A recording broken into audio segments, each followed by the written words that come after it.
오늘 우리에게 주시는 하나님의 말씀은 사도행전 11장 27절부터 30절까지입니다. 그때의 선지자들이 예루살렘에서 안디옥에 이르니 그 중에 아가보라 하는 한 사람이 일어나 성령으로 말하되 천하에 큰 흉년이 들리라 하더니 글라우디오 때에 그렇게 되니라. 제자들이 각각 그 힘대로 유대에 사는 형제들에게 부조를 보내기로 작정하고 이를 실행하여 바나바와 사울의 손으로 장로들에게 보내니라. 아멘. 오늘 본문은 대흉년으로 재난을 당한 예루살렘과 인근 그리스도인들을 위해서 바나바와 바울이 공동으로 목회하던 안디옥 교회 그리스도인들이 구제금을 모아서 보내준 사실을 밝혀주고 있습니다. 본문 27절에서 28절을 보시겠습니다. 그때에 선지자들이 예루살렘에서 안디옥에 이르니 그 중에 아가보라 하는 한 사람이 일어나 성령으로 말하되 천하에 큰 흉년이 들리라 하더니 글라우디오 때에 그렇게 되니라. 지난 시간에 말씀드렸던 것처럼 팔레스타인 지역에 대흉년이 휩쓸었던 것은 글라우디오 황제가 로마 제국을 통치하던 주후 46년에서 48년 사이의 일이었습니다.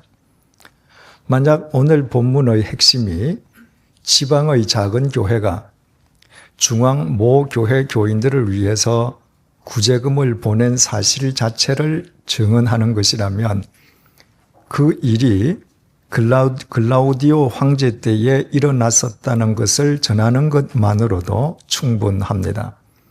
그런데 본문은 예루살렘에서 안디옥에 선지자들이 이르렀고 그 선지자들 가운데에 한 사람인 아가보가 대흉년을 예고했는데 그것이 글라우디오 황제 때에 실제로 일어났다는 식으로 대단히 장황하게 전개되고 있습니다. 그것은 핵심에서 벗어난 군더더기처럼 보여서 그 구절을 삭제해버려도 무방할 것 같습니다. 그러나 성경에 기록되어 있는 모든 구절, 모든 단어는 다 하나님 말씀이지 않습니까? 그렇다면 우리는 불필요해 보이는 그 구절 속에서도 깊은 의미를 찾게 됩니다. 오늘 본문 속에 등장한 아가보 선지자는 본문을 훌쩍 뛰어넘어 사도행전 21장에서 다시 등장하게 됩니다. 그때는 3차 선교 여행을 막 끝낼 무렵의 바울이 그 이후에 로마로 가기로 결심했을 때였습니다. 자신이 마지막 생을 던져야 할 곳이 로마임을 확신한 바울은 예루살렘에서 매듭지어야 할 일을 먼저 매듭지은 뒤에 로마로 가기 위해서 가이사랴에 도착했습니다. 마침 그곳에는 기독교 역사상 사마리아 사람들에게 최초로 복음을 전했던 빌립 집사가 정착해서 살고 있었습니다. 바울은 빌립 집사 집에 여장을 풀었는데 그때 위대한 선지자 아가보가 나타났습니다. 아가보는 바울을 보더니 예루살렘으로 올라가면 그곳에서 즉각 체포되어서 고난당하리라는 것을 성령님의 역사 속에서 예고했습니다. 그 말을 들은 가이사랴의 그리스도인들은 깜짝 놀라서 바울에게 예루살렘으로 올라가지 말 것을 눈물로 간청했습니다. 그때 바울은 자신을 사랑하기에 자신의 예루살렘 행을 눈물로 만류하는 가이사랴의 그리스도인들에게 사도행전 21장 13절을 통해서 이렇게 말했습니다. 여러분이 어찌하여 울어 내 마음을 상하게 하느냐? 나는 주 예수의 이름을 위하여 결박당할 뿐 아니라 예루살렘에서 죽을 것도 각오하였느니라. 하나님께서 바울이 말한 이 고백의 깊은 의미를 우리로 하여금 보다 정확하게 깨닫게 해주시기 위해서 본문 속에 아가보를 미리 등장하게 하신 것이었습니다. 아가보는 대흉년이 일어날 것을 성령님의 역사 속에서 정확하게 예언한 위대한 선지자였습니다. 그 선지자가 바울에게 성령님의 역사 속에서 예루살렘으로 올라가면 체포당하고 고난당할 것을 예고했습니다. 정확하게 말씀드리면 성령님께서 아가보를 도구 삼아 바울에게 그 사실을 일러주신 것입니다. 그래서 가이사랴의 그리스도인들은 바울에게 예루살렘으로 올라가지 말 것을 눈물을 흘리면서 간청했습니다. 성령님께서 아가보를 통해서 그 사실을 일러주셨다고 하는 것은 성령님께서 바울이 예루살렘으로 올라가지 않도록 바울의 앞길을 가로막으시는 뜻이라고 가이사랴의 그리스도인들은 생각했던 것입니다. 그러나 아가보의 똑같은 예언을 놓고 바울은 그 예언을 전혀 다르게 받아들였습니다. 성령님께서 아가보를 통해서 그렇게 말씀하셨다면 자신이 예루살렘에 가서 결박당하고 고난을 당할 것은 불을 보듯이 뻔했습니다. 성령님께서 그 위험을 자기에게 미리 예고해 주신 것은 그러므로 예루살렘을 피하라는 것이 아니라 그럼에도 불구하고 주님과 함께 예루살렘으로 가기를 인도하시는 주님의 명령이자 격려로 바울은 받아들였던 것입니다. 바울아, 내가 지금부터 가는 길은 이처럼 고난과 핍박이 따르는 길이란다. 그러나 나는 내가 나와 함께 이 길을 끝까지 가리라고 믿는다. 이처럼 위험이 도사리고 있음을 알고 있었음에도 바울은 주님을 위해 가야 될 길을 걸어갔고 그 바울을 통해서 주님께서 인류의 역사를 새롭게 하신 것은 조금도 이상한 일이 아니었습니다. 그리스도인은 주님과 함께 가야 될 길을 걸어가고 행하여야 될 것을 행하는 사람입니다. 그렇다면 오늘 가정주의를 맞이해서 주님께서 우리가 무엇을 행하기를 원하시고 계시는지 우리는 오늘의 본문 속에서 그 해답을 얻을 수 있습니다. 29절을 보시겠습니다. 제자들이 각각 그 힘대로 유대에 사는 형제들에게 부조를 보내기로 작정하고 갑작스러운 대흉년으로 예루살렘과 인근 그리스도인들이 큰 재난을 당했다는 소문이 예루살렘에서 480km 떨어져 있는 안디옥의 그리스도인들에게까지 전해졌습니다. 안디옥의 그리스도인들은 그 즉각 예루살렘 교인들을 위해서 부조금을 마련해서 보내기로 작정했습니다. 그런데 본문에서 우리말 부조라고 번역된 단어가 헬라어 원문에는 디아코니아라고 기록되어 있습니다. 헬라어 디아코니아는 본문 아래쪽 각주 4번이 밝히고 있는 것처럼 봉사라는 의미입니다.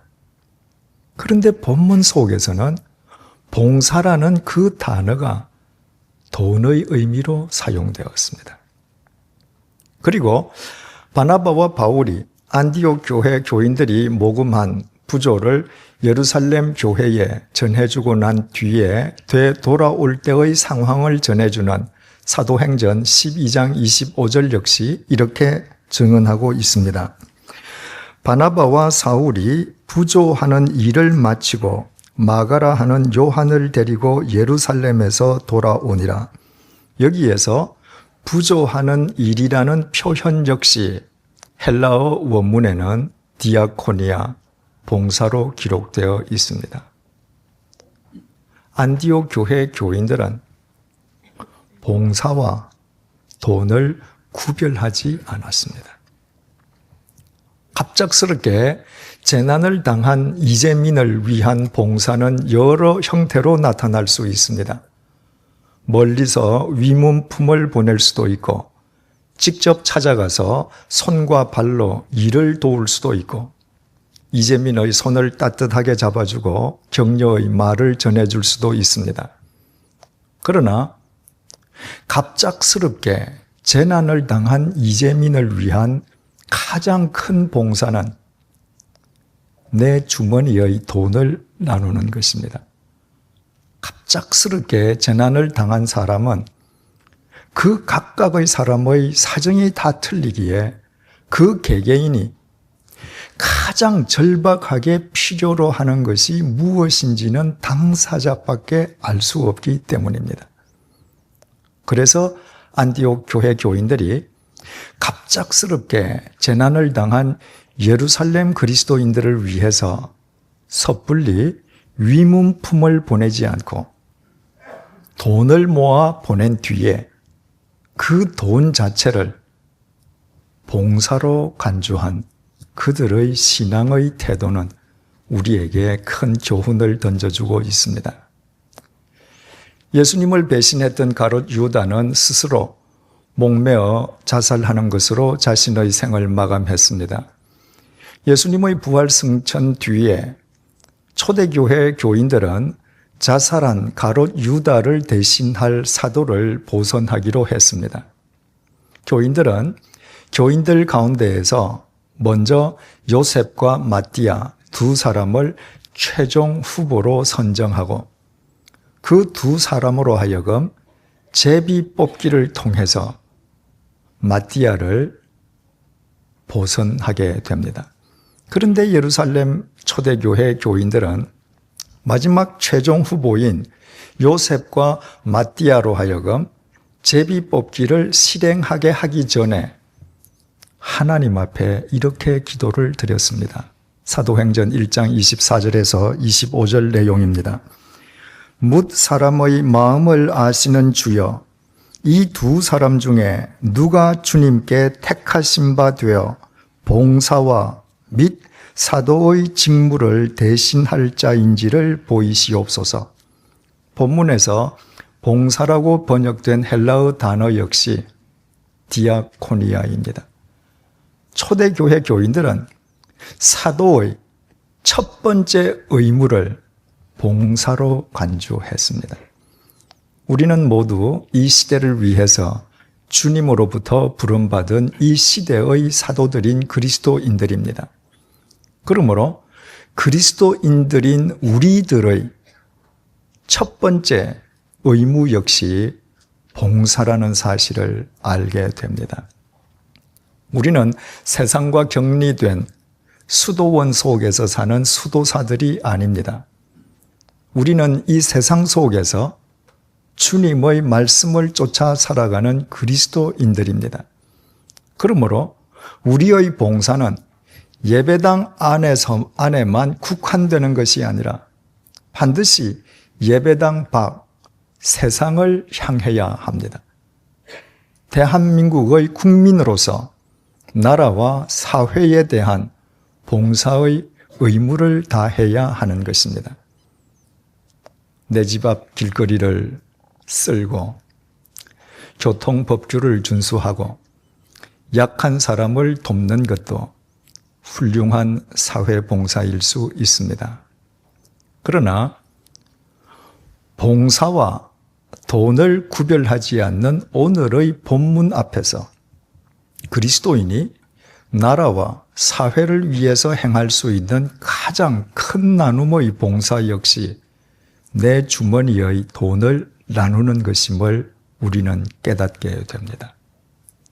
그것은 두말할 것도 없이 정당하게 세금을 납부하는 것입니다. 그리스도인에게 세금을 납부하는 것보다 나라와 사회를 위한 더 큰 나눔의 봉사는 없습니다. 국민이 바치는 세금으로 나라의 안보가 지켜지고 사회가 발전될 수 있고 우리가 알 수 없는 소외된 이웃에 대한 배려도 가능해집니다. 그러므로 납세의 의무를 다하는 것을 나라와 사회를 위한 가장 큰 나눔의 봉사로 실천해야 할 그리스도인에게 탈세는 있을 수 없습니다. 바리새인들이 예수님을 올무에 빠뜨리기 위해서 예수님께 가이사, 즉 로마 황제에게 세금을 바치는 것이 옳은지 질문을 던졌습니다. 당시 유대인들은 로마 제국의 치하에 있었기 때문에 유대인들 치고 정복자인 로마 제국에 세금 내는 것을 달가워하는 사람은 없었습니다. 그들은 세리들에게 뇌물을 쓰면서까지도 세금을 내지 않거나 가능한 한 적은 금액의 세금을 내려고 했고, 그런 풍조가 온 사회에 만연해 있었습니다. 만약에 예수님께서 그와 같은 사회 풍조에 동조하신다면 바리새인들로서는 예수님을 비방할 수 있는 좋은 고속거리를 얻는 셈이었습니다. 그러나 그 질문에 대한 예수님의 답변은 명쾌하고도 확고했습니다. 가이사의 것은 가이사에게, 하나님의 것은 하나님께 바치라는 말씀이었습니다. 그리스도인이 하나님께 헌금을 바친다고 해서 납세의 의무는 하지 않아도 되는 것은 결코 아닙니다. 양로원, 고아원, 선교사에게 후원금을 보낸다는 것이 탈세의 명분이 될 수도 없습니다. 그리스도인은 하나님께 바치는 헌금과는 별도로 반드시 헌법이 명시하고 있는 납세의 의무를 다해야만 합니다. 하나님께 바치는 헌금이 하나님을 위한 봉사를 다하는 것이라면 국가에 바치는 세금은 나라와 사회에 대한 그리스도인의 가장 큰 봉사를 다하는 것이기 때문입니다. 우리나라 사람들 가운데에는 세금하면 사업가나 직장인 혹은 돈이 많은 부자에게만 국한된 이야기인 것으로 생각하는 사람들이 참 많습니다. 바꾸어 말씀드리면 세금을 자신과는 무관한 것으로 여기는 사람들이 그만큼 많다는 말입니다. 그러나 너무나도 당연하게도 소득이 있는 사람은 남녀노소, 빈부, 귀천을 막론하고 반드시 법에 따른 세금을 납부해야만 합니다. 제가 3년 동안 스위스에서 살면서 그 나라 국민을 가장 부러워했던 것 중의 하나가 스위스 국민들은 누구든지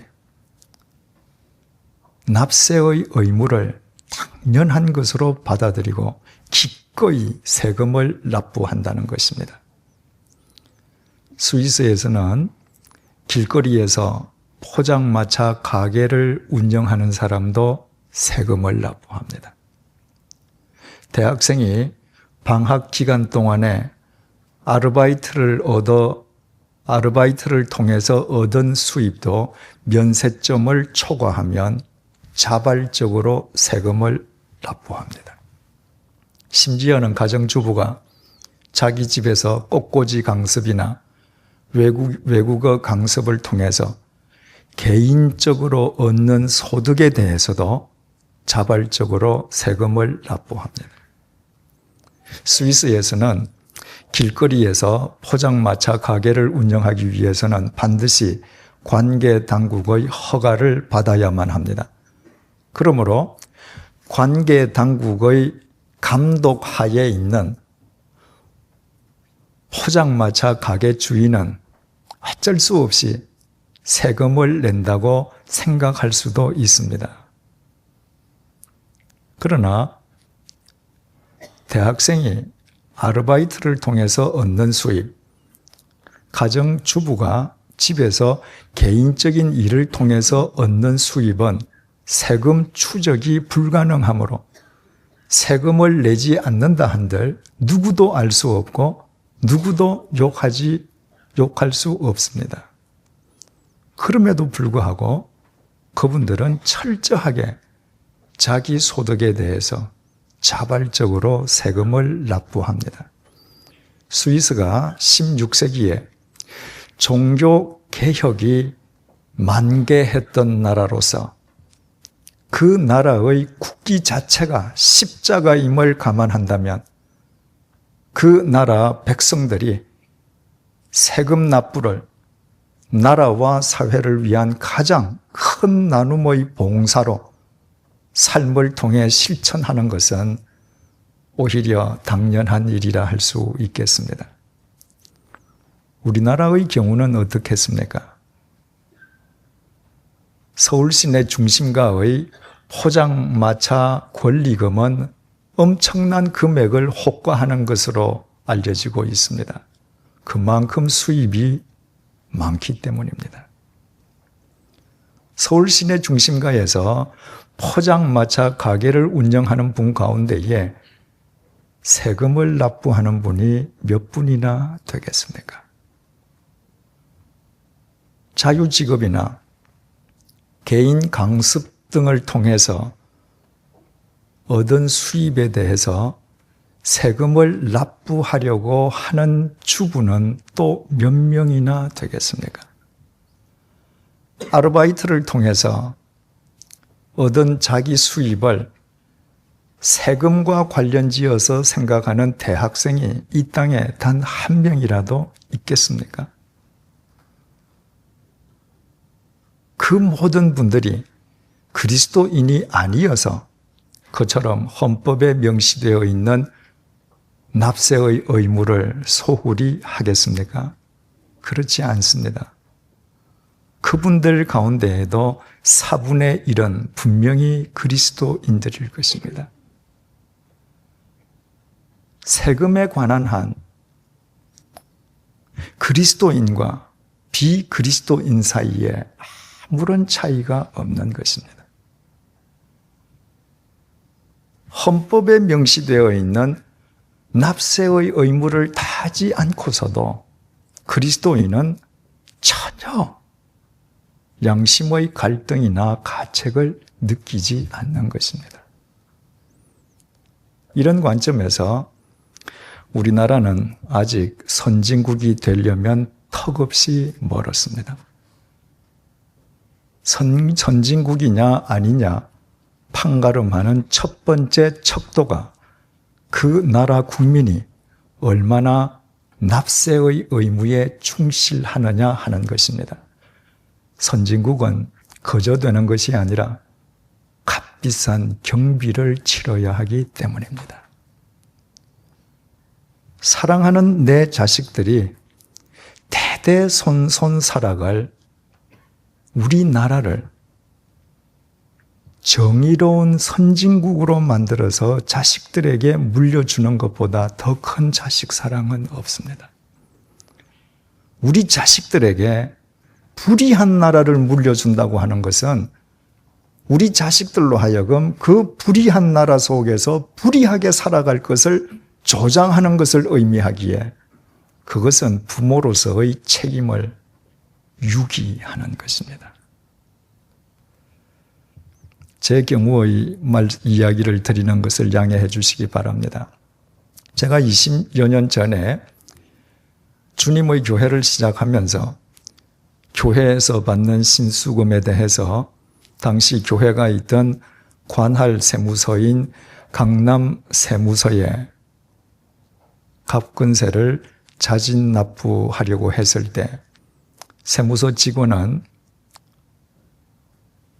성직자가 세금을 낸 전례가 없다면서 세금 수령을 거부했습니다. 그래서 세금을 내지 않는 것이 문제이지 자진해서 세금을 내겠다는데 무엇이 문제가 되겠느냐며 간신히 설득해서 겨우 세금을 납부할 수 있었습니다.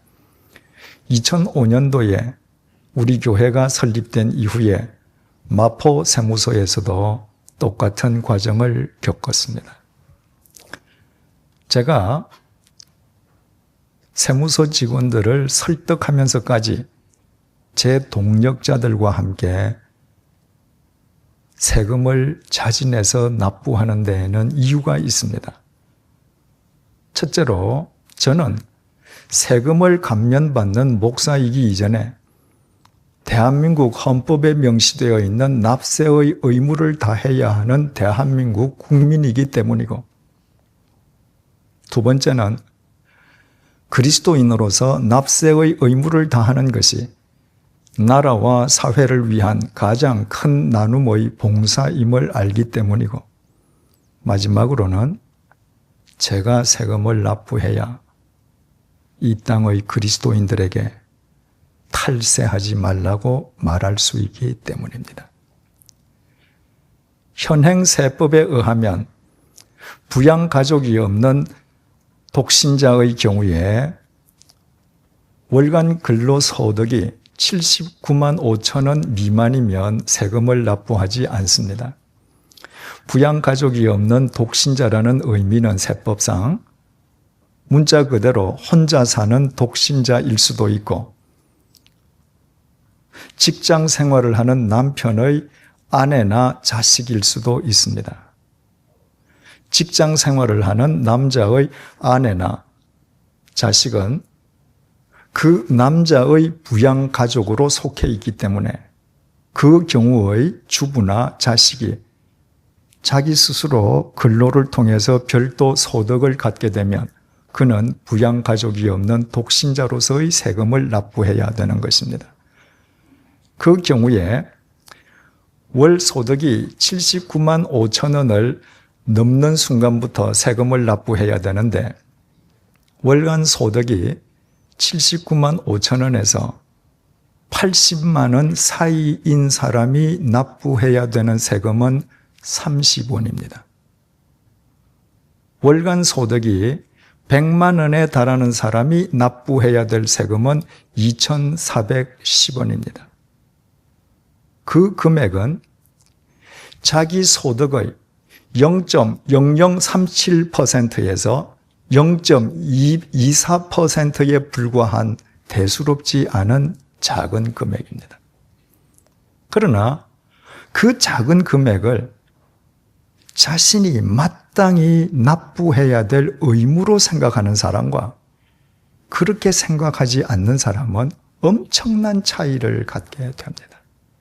주부든 대학생이든 그 작은 금액일지라도 자신이 마땅히 국가에 납부해야 될 자신의 의무로 생각하는 사람은 대한민국의 책임 있는 구성원으로서 대한민국을 위해 다른 법도 지키게 됩니다.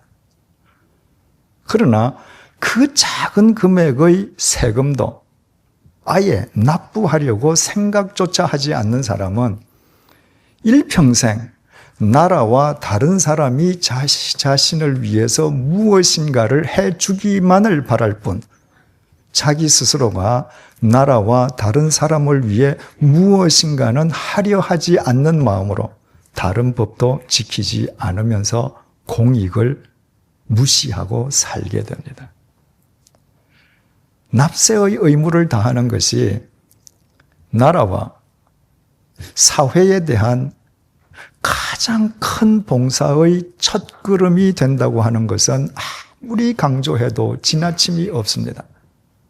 사람의 마음은 물질이 있는 곳에 따라가기 때문에 나라를 위해서 자신의 물질을 세금으로 납부할 수 있는 사람의 마음을 지닌 사람만 그 마음으로 나라를 위해 다른 의무도 기꺼이 감당할 수 있기 때문입니다.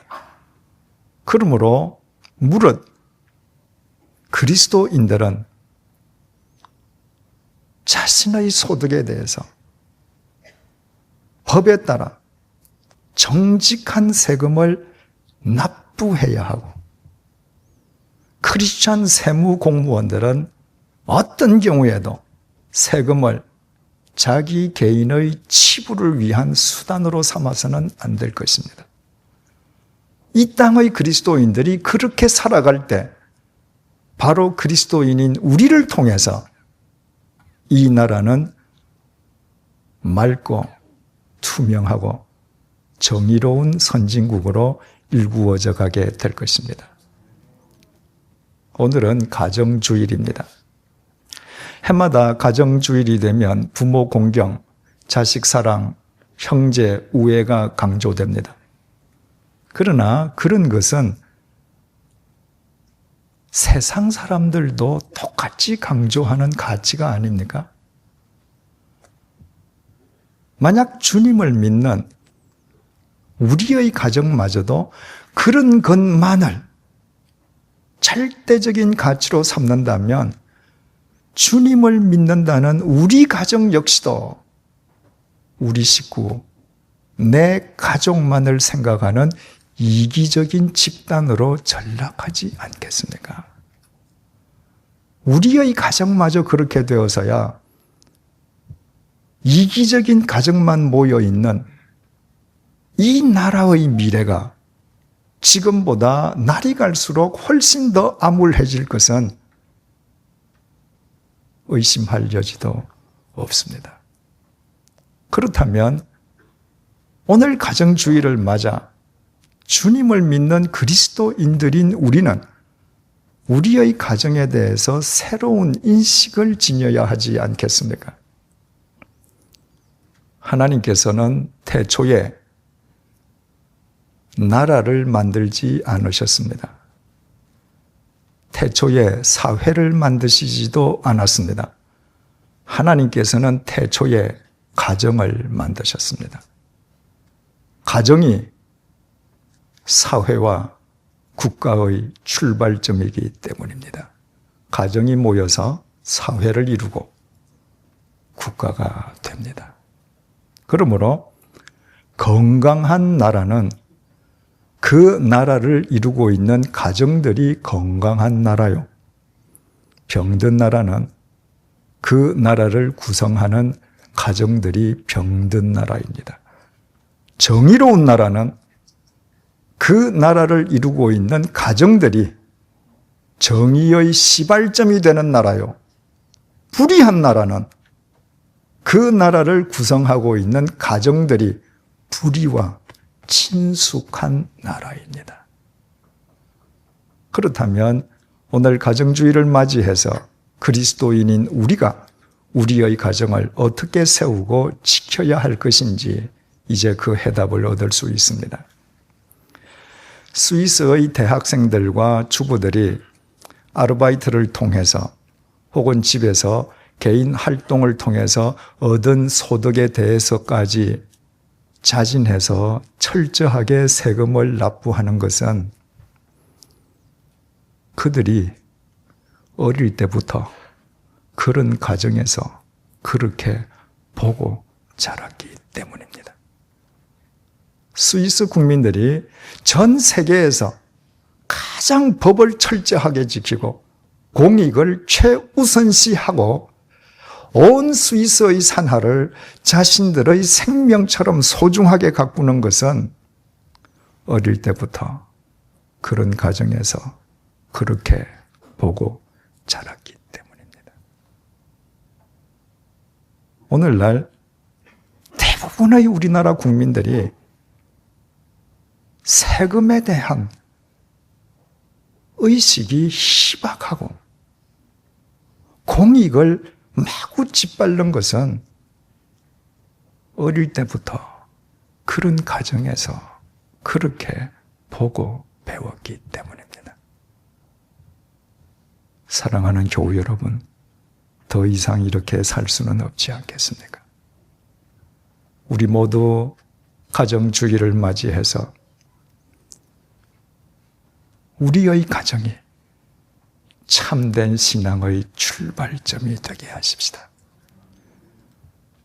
우리의 가정에서부터 돈을 치부의 대상이 아니라 봉사의 수단으로 활용하는 삶을 사십시다.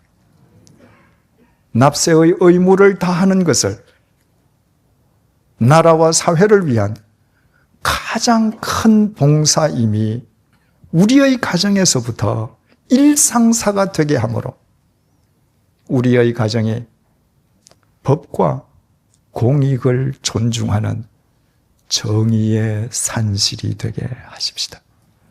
그때 하나님께서는 우리의 가정을 통해 이 나라를 정의로운 나라로 반드시 일구어 주실 것입니다. 하나님께서 오늘날 우리를 대한민국 속에서 그리스도인으로 살게 하시는 이유가 바로 거기에 있기 때문입니다. 기도하시겠습니다. 주님, 우리 모두 우리 자식들만의 부모가 아니라 이 민족의 아버지와 이 민족의 어머니가 되게 해 주십시오. 우리의 아들, 딸들이 우리만의 자식이 아니라 이 민족의 아들, 딸들이 되게 해 주십시오. 주님을 믿는 우리 모두 위험이 도사리고 있음을 알면서도 주님을 위해 예루살렘으로 향했던 바울처럼 어떤 상황 속에서도 그리스도인으로서 걸어야 할 길을 흔들림 없이 걸어가게 해 주십시오. 안디옥 교회 교인들처럼 돈을 치부의 대상이 아니라 봉사의 수단으로 삼게 해 주십시오. 가이사의 것은 가이사에게, 하나님의 것은 하나님께 바치라는 주님의 명령에 따라 정당하게 세금을 납부하는 것이 이 나라와 사회를 위한 가장 큰 봉사임을 잊지 말게 도와주십시오. 우리의 물질이 있는 곳에 우리의 마음이 있는 법이기에 우리가 먼저 납세의 의무를 이행함으로써 대한민국 국민으로서 행하여야 할 다른 의무도 기꺼이 다하게 해 주십시오. 그리하여 우리의 가정이 참된 신앙의 출발점이 되게 하시고 나라 사랑과 정의의 산실이 되게 해 주십시오. 그와 같은 우리의 가정을 통하여 우리의 조국인 대한민국이 날로 새로워지게 도와주십시오. 우리의 자식들에게 그들이 대대로 살아갈 우리의 조국을 정의로운 나라로 만들어주는 것보다 더 큰 자식 사랑이 없음을 매일 우리의 삶으로 실천하게 해 주십시오. 예수님의 이름으로 기도드립니다. 아멘.